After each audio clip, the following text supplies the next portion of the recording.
All right, those just tuning in, we just wrapped up our game with the World Eaters, Gore-Track Onslaught, and the Death Guard. Virulent Victorium. This isn't a setup. I'm just not trying to mess up that name and pronouncing it, so we're just letting Lane take care of that one. Final score, Death Guard, 94 to a World Eater, 78. So, where should we start with this?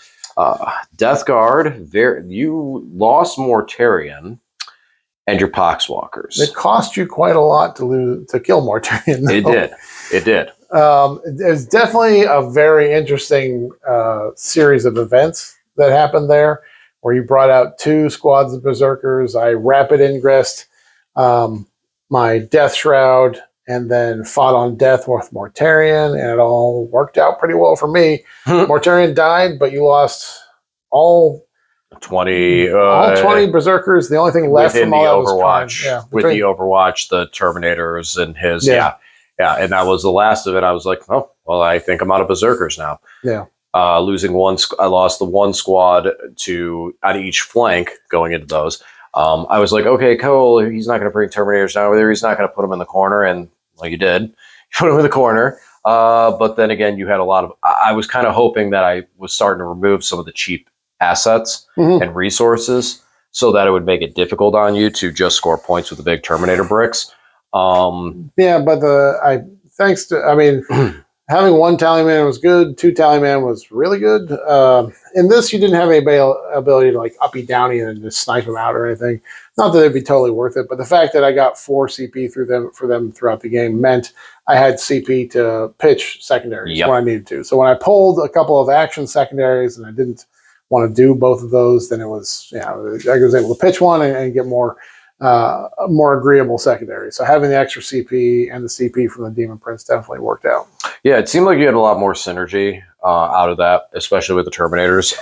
Well, again, back to the death of Mortarion, I rapid ingressed, Overwatched, and heroic intervenes. That's 3 CPs for all that business. -1 because of the Demon Prince. Yeah, so I had 2 CP to do it. The Demon Prince made 1 free because I made sure to rapid ingress those Death Shroud within 12 inches of him just to get that free strat there. But definitely needed every CP I had throughout the game. Yeah. And I mean, I had no choice in that scenario. I had to hit Mortarion as hard as I could. If he didn't, he would just pick up a squad of guys every time. His 15 attacks with his sweep profile just too good now. Yeah, there was no way for me not to. I did consider charging into the Death Shrouds just straight up and going into them. I don't think it would have changed much. I would have still lost the squad. Would have still lost the same guys to the Overwatch. Had these 6 dudes in a character swing into them. Maybe I would have picked up an extra Terminator, but then they turn around and wipe the squad. Because one of the things that I definitely felt, and this is 100% true, these are still toughness 4, 2-win models. And everything in your army you went in the route of reducing my armor. So already anything in contagion, I'm on a 4-up save starting. And then you had AP across the board. So all that AP just meant that I basically wasn't seeing saves. I'm like 6 ups on Berserker, 6 up on Berserker, and then squads wipe. So I could not, I had no staying power at all. Early in the game, I thought I was doing decent because I was able to progress up the field, hold the objective markers. I was a little bummed on my part of it because I could have terraformed earlier with more objectives and got more things terraformed. Realistically, the maybe 6 extra points I would have scored would have broke 80, but it wouldn't have done anything else. You still scored pretty well on primary. You still had 38 on primary, considering you were tabled. Like the last turn, you still scored 10 because you had terraformed 1, you had stickied 1, and your 4 surviving jackals were on 1. So being able to score 10 on primary with just 4 jackals, pretty good. Yeah. But all in all, like my general opinion, we were discussing this a bit while we were pushing everything away. I had to clean up all my models. I had to get all my models off the table. Was my general opinion, I was worried beforehand coming into this that when I ran into a situation where I had to punch up, I wasn't going to be able to do it. And I mean, we did punch Mortarion down, but that was about it. Terminators, they were able to quickly sweep through. My Terminators were terrible terrible. And I know there's people out there probably love them. There's probably a lot better ways to run them. Maybe deep striking them in as a brick and being able to shoot. Maybe the rapid ingress. There might be something else that's being done with them. But with a lot of other options that World Eater has to offer, they're not my top pick. But otherwise, like the Lance was nice. The sustained and lethal, being able to get over the blessings are nice, but we see that in any detachment. The Lance was nice. The +1 charge was nice. Having the Rhinos to be able to be extra utilities to do secondaries and score points was very, very nice. I did like that. I feel like even as I move further with the list, if I were to go further with it, it starts to turn into, okay, well, 6 Rhinos and 6 squads of Berserkers. Doesn't sound like a lot of fun to play. Right. That's a lot of back-breaking work once you put all those Berserkers out on the table. Right. And then at the same time, too, how linear it is means it's going to run into a lot of hard counters. Mm-hmm. So my initial impression, I thought it was, don't get me wrong, it was a fun list to play. So going into something maybe less competitive, if we go and we're like debuting a list, I would be happy to try this thing again. But as far as a collecting standpoint, I'm still happy with my demon side of things. And I probably would pick Berserker Warband or Vessels over this one. Mm-hmm. To be able to take a 20-man brick of Berserkers and take a 3rd blessing on them that I just pick would be cool. Yeah.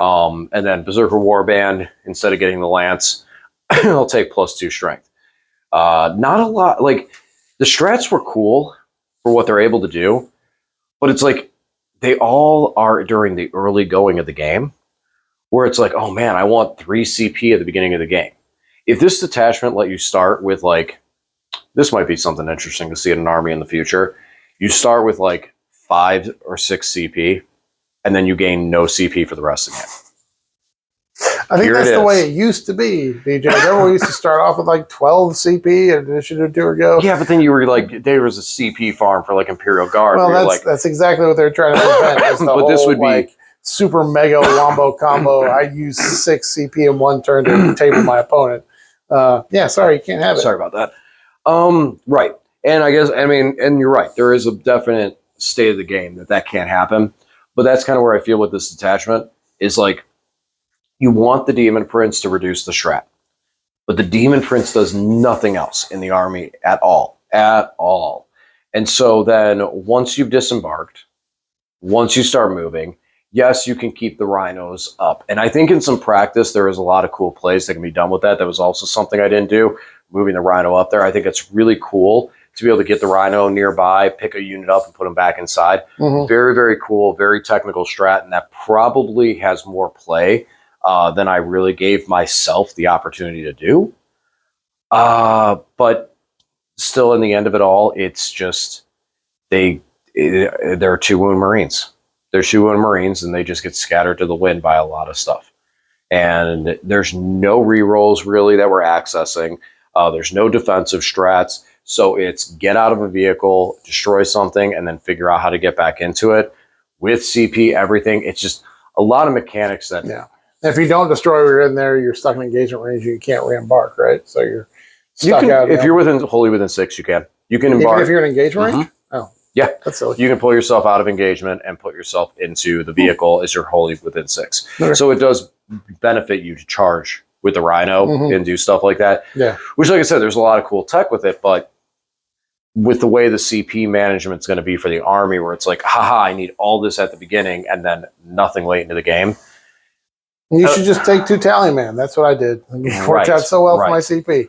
Now, I might mess around with a little bit more, because there is one of the big things I definitely noticed. Like I said, the Demon Prince doesn't have a home in this list. As much as the CP reduction sounds good, doesn't really work for him. And the Land Raider, meh. That was meh at best.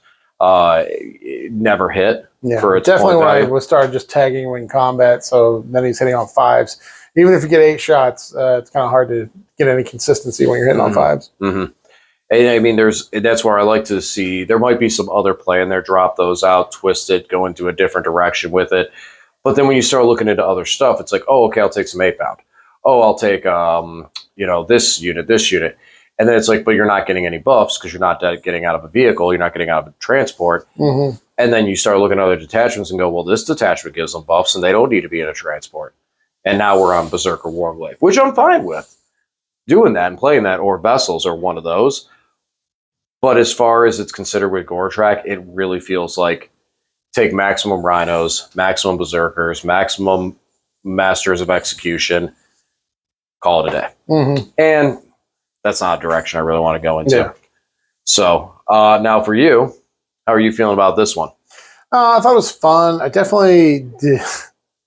The way I built the list, I had very few hitting units. The good thing is that they were durable, and I was able to keep them around. Really got the efficiency out of Mortarion by having him fight on death and punishing the people that did him harm. But I definitely feel like I could, if I lose one or two assets, they get tied up or out of position. It's really going to be a hard time for me. Now, the Blight Lords getting full rerolls to hit and wound and shooting, very strong. Mm-hmm. And the fact is they were led by a Lord of Contagion. So when they got into combat, they would have Lance and Lethal and Sustained going on with their attacks. So they would be good in combat as well. They never really got there, but they were able to keep shooting. They shot a 10-man Berserker Brick down. They shot your Demon Prince down to 1 wound. Yeah, I had to finish him off with a Flamer.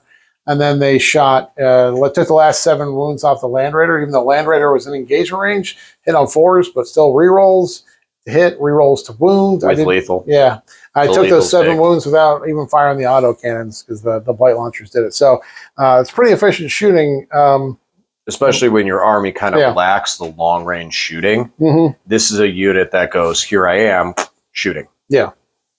Yeah, the only trick is your target has to be in affliction range, but having some things like spawn or poxwalkers being able to just push out your contagion range and putting things into affliction definitely benefits them to be able to do that. But yeah, for 1 CP, full rears to hit and wound, real strong. Yeah, the only thing I noticed with your army, in a sense, and I wasn't able to capitalize on it, so I don't know if maybe it seems like a weakness, but yet it's not, is your early game. With having those units in Deep Strike, your Poxwalkers don't have a lot of staying power. Mortarion can only really deal with one thing and one flank. So in games where you do go second and you have to wait that amount of time before some of these units can come available, it might be a little bit of rough going to have maybe something else on board to help establish that board presence. Yeah. But it's definitely, I mean, there were options where I could have put the Blight Lords on the table and put Mortarion into reserve into Deep Strike so that he could rapid ingress or just drop in as needed. But yeah, I definitely, like I said, I felt like I needed another asset, another hitting unit. I mean, to be honest, you probably could have just deployed the Blight Lords this game and just had them walk on the field. Yeah, it probably wouldn't have changed a whole lot. I mean, being able to get them, their combi bolters into rapid fire is good, though, because that just doubles your number of shots. And, strength 4 bolters don't sound like a lot, but when they get +1 strength and the target is reduced toughness and they get extra AP, and then the predator tags them, they get extra AP, and then your armor reduction from your contagions, and they're rerolling hits and rerolling wounds, then suddenly all those bolter shots do work. They get scary. They take wounds off of Land Raiders, so all the extra shots there helped. I could have guided them out of position, but luckily throughout the game they were able to move and keep hitting good targets. So, I feel like the list could use another good unit, but I really like the Poxwalkers infiltrating because, especially if I go first against the gunline army, boom, I just stick all the objectives in the middle of the table, and then they have to move out to take those objectives. They can shoot my Poxwalkers away, but if they don't actually get models out there, get units out there, I'm just going to control them. And if they get nice and close to me, that's what I like as a Death Guard player. So if they move up in the middle of the table, then Morty's going to come out and say something about it, as well as the rest of the units. So yeah, it's tough with how tight the list is. It makes me almost wonder, just in the aspect of, because of what you're doing with Talomans and how they are able to move out and do secondary and stuff like that, can you almost get away with not having the Demon Prince? Today there was definitely an opportunity where he was very valid to be able to have that 3 CP kind of turn. Yeah. But is that always going to be the case? And he's awesome. And he's expensive for points, and he could be in that aspect of it. At the same time, too, with the deployment, it just might be as simple as put the Terminators on the table in this type of aggressive matchup. Because now when we talk about Vanguard Space Marines, that's not really going to happen the same. You know, I mean, Vanguard Space Marines like to push out, but then you can land and go, okay, now I'm going to sit here and march on your point and score in the late game. Where for other armies that have small MSU builds that are able to do what I did and just put smaller units out there, that might be the time where the Terminators need to be on the table, because that objective I had over there, you had 10 Terminators down there walking on me. There's nothing I'm doing. Eventually, you stop shooting at me just so you can try to charge to get more move. You know, or you hope I blood surge into you, go, sweet, so I can pile in and consolidate when this is done. Right. You know, you start saying, hey, so did you want to blood surge me? Yeah, I think you'd have a hard time into the Terminators. No, yeah, it's cool, but finally, just to wrap everything up here, I think your detachment has a lot more promise. It has a lot more power around the units that you're bringing, and it allows you to bring better dice, bring better rerolls, hit the lethals, hit those sustains, hit all those numbers you want to hit when you want to hit them much more reliably. The World Eaters give you a bunch of perks to the stats, but not a lot of reliability behind the dice for the gore track onslaught. So, because either of my contagions would have been viable to take. Well, not there's the third one that I'm usually not going to take, but making you -1 to hit would have been a big deal too, because you don't get very many hit rerolls in this army. That would have had a big effect, especially on things like the Land Raider. Even if I'm not in engagement, if you're in containment or in contagion range, you'd be hit on 5s, and no rerolls would really push back your damage up. Yeah, I don't think it would have changed much of that outcome on everything for it, because it's like, okay, you were destroying me better. The other option is I destroy you less. Yeah, and that's kind of what I was thinking with the Blight Lords. They're shooting them because they get the AP1. I can get them AP2 from the Predator, and then again affecting your armor will make them more effective at shooting. Yep. And that was my plan, to try and damage you faster than you could damage me. So and it definitely worked. Yeah. So, wrapping it up. Looks like a good detachment. Looks solid. Looks strong. Again, I think the only thing is just having that on board. For me, not this list. Maybe some more demons. More demons. So, all right, everybody. Thanks for watching, and we'll talk to you again soon.